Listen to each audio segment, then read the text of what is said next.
Hello সবাইকে, আমি মৌমিতা। আজ আবার নিয়ে এলাম অন্যরকম একটি ভিডিও। এটা কোনো শ্যুটের ভিডিও নয়। তো হাতে এটা দেখে বুঝতেই পারলে এটা কি। হ্যাঁ, এটা হচ্ছে প্রসাদ। তো আমরা এগুলো নিয়ে যাচ্ছিলাম। আজকে যেহেতু ছিল কালীপুজো তো মন্দিরে। আর যেতে যেতেই রাস্তায় দেখতে পাই যে কি সুন্দর মায়ের এই রূপটা।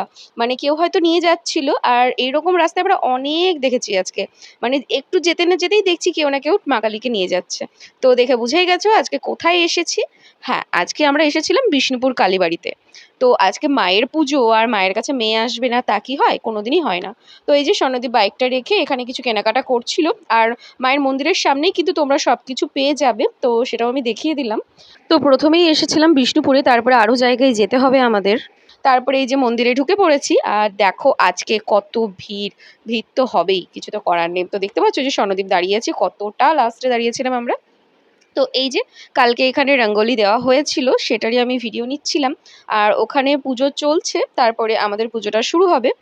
তো এই যে তোমাদেরকে দেখিয়ে দিলাম দূর থেকেই। আজকে এই দিকটা লক করা ছিল যেহেতু অনেক লোক ছিল। আর এখানে শিব মন্দির ছিল, তোমরা তো জানোই আশেপাশে অনেক মন্দির রয়েছে। তো সেগুলোরও ভিডিও নিয়েছি। আর দেখো কত ভিড়, আগেই তো বললাম। তো যাই হোক, মা কিন্তু আমাদেরকে বেশিক্ষণ ওয়েট একদমই করায়নি। তো তারপরেই এই পুজোটা ওদের হয়ে যাওয়ার পরেই আমরা ঢুকে পড়লাম মন্দিরের ভেতরে। তো পুজো দিয়ে আমরা বাইরে বেরোলাম। আর এই রূপগুলো কিন্তু তোমরা অনেকেই দেখো। হ্যাঁ, এইগুলো কিন্তু মা কালীরই এক একটা রূপ। বাট এই এক একটা রূপের আলাদা আলাদা স্টোরি রয়েছে। সেটা এখন এই ভিডিওতে বলা তো সম্ভব নেই, অন্য কোনো ভিডিও নিয়ে অবশ্যই আসবো। তো এখানে দেখতেই পেলে স্বর্ণদ্বীপ এখানে ধূপকাঠিগুলো সব দেখিয়ে মন্দিরে তারপরে রেখে দিল। তো এখানে আমাদের পুজো কমপ্লিট। আমাদেরকে যেতে হবে কিন্তু আরও ৩-৪ জায়গায়। কিন্তু বিশ্বাস করো তোমরা, আমাদের এখান থেকে যেতে ইচ্ছে করছিল না। তো যাই হোক, যেতে তো হবেই। তো বেরিয়ে পড়েছিলাম। তো এখানে দাঁড়িয়েছিলাম আর সোনাদীপ ওদিক থেকে বাইকটা আনছিল। আর মন্দিরের বাইরেটা কি সুন্দর সাজানো গোছানো, জাস্ট দারুণ লাগছিল দেখতে। এই যে গাছগুলো দেখছো না, এই গাছগুলোতেও কিন্তু লাইটিং লাগানো হয়েছিল। রাতে এলে অবশ্যই ভিডিও দেখাবো। তো যেতে যেতে রাস্তায় দেখো কোথায় না আমি দেখতে পাচ্ছি যে পুজো হচ্ছে। আর এই মন্দিরটা আমাদের ওই জলের ওই দিক থেকে দেখা যায়, কারণ এটা হচ্ছে সেই বিল। তো এই যে আরো একটা মন্দিরে আমরা চলে এসেছি মাকে দর্শন করতে আর মায়ের জন্য পুজো দিতে। তো আমি আর সনদীপ চলে এসেছিলাম। তারপরে গিয়েছিলাম একটা বাড়িতে। এই বাড়ির মা কালীও কিন্তু খুবই জাগ্রত, খুবই জাগ্রত। তো তোমরা নোটিস করে দেখতে পাবে এখানে যে কাঁচটা আছে ভাঙা। কারণ মা এই বদ্ধ জায়গায় থাকবেন না, তাই মা ওটা নিজেই ভেঙেছিল, সবাই বলে সেটা। তো তারপরেই চলে গেছিলাম শ্মশান ঘাটে। তো শ্মশান ঘাটের মা কালী কতটা জাগ্রত তোমরা এখানে প্রমাণ পেয়ে গেলে। মানে পুরো ভিডিওটা আমার ডার্ক আসছিল, বাট মাকে যেই জুম করলাম আমি, অটোমেটিক ফোকাস নিয়ে নিল। মানে আমি এখন একটু চমকে গেছিলাম। তো যাই হোক, আমার খুব ভালো লাগলো। আর এই যে গঙ্গার ঘাটে সবাই স্নান করছে, মানে পরিবেশটা এত ভালো কি বলবো। দেন তারপরে চলে এসেছিলাম জয়কালী বাড়ি। তোমরা তো সবাই জানো এটা নতুন বাজারে। এই মাও কিন্তু খুবই জাগ্রত, মানে খুবই কি বলবো। তো এদের কাছে না এলে হয় বলো তো? আসতে তো হবেই, আমার মা বলে কথা। তো যাই হোক, এখানেও আমরা পুজোর জন্য চলে এসেছিলাম। তারপরে আমি এখানে দেখতে পাই কৃষ্ণ ঠাকুরকে। কি কিউট লাগছিল, বিশ্বাস করে আমি না নিয়ে পারলাম না। তো পাশেও ছিল বজরংবলী, তাকেও নিয়ে নিয়েছিলাম। তারপরে আমরা বেরিয়ে গেছিলাম বাড়ি যাওয়ার উদ্দেশ্যে। কারণ অনেকটা বেলা হয়ে গেছিলো, প্রায় 2টো বেজে গেছিলো। সেই সকালে বেরিয়েছি। আর আমার কাছে উপোস মানে একদম নির্জলা উপোস। আমি একদম না খেয়ে, মানে জলও পর্যন্ত খাবো না। তো তারপরে যে সন্ধ্যাবেলা বেরিয়ে গেছিলাম ঠাকুর দেখতে। তো প্রায় মণ্ডপই রেডি হয়ে গেছিলো, কিছু কিছু মণ্ডপ রেডি হয়েছিল না।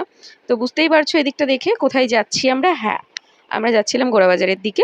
তো এদিকে তো জানোই ভালো ভালো পুজো হয়। তো দুঃখের বিষয় এটাই যে আমরা যখন পৌঁছাই তখনও কিন্তু মণ্ডপগুলো কমপ্লিট হয়নি। আর একটা ভালো ব্যাপার, এখন কিন্তু বহরমপুরের সব জায়গাতেই কালী পুজো হয়, সেটা ছোটই হোক আর বড়। তো এই যে আরও একটি মন্দির তোমাদেরকে দেখিয়ে দিলাম। তো যখন গেলাম মণ্ডপ দেখতে, প্রায় কমপ্লিট হয়ে গেছিলো, আমরা দেখে নিয়েছি। মানে লোক সেভাবে ঢুকতে দিচ্ছিল না, বাট এই মন্দিরটাই ঢুকতে দিচ্ছিল। তাই এখানে ঢুকে আমরা ভিডিও করছিলাম। আর এই যে আমি একটু ভিডিও নিয়েছিলাম নিজের, কারণ পুরো ভিডিওতে তোমরা আমাকে দেখতেই পাবে না। আমি নিজের সেরকম ভিডিওই নিইনি। তারপরে এই যে লাস্ট যে মণ্ডপটায় গেছিলাম, এটা বেশ কোথায় আমার ঠিক মনে পড়ছে না। বাট মণ্ডপটা দারুণ করেছিল। আর এখানেও তাই, মানে পুরোপুরি কমপ্লিট হয়নি বলে ভেতরে ঢুকতে দিচ্ছিল না।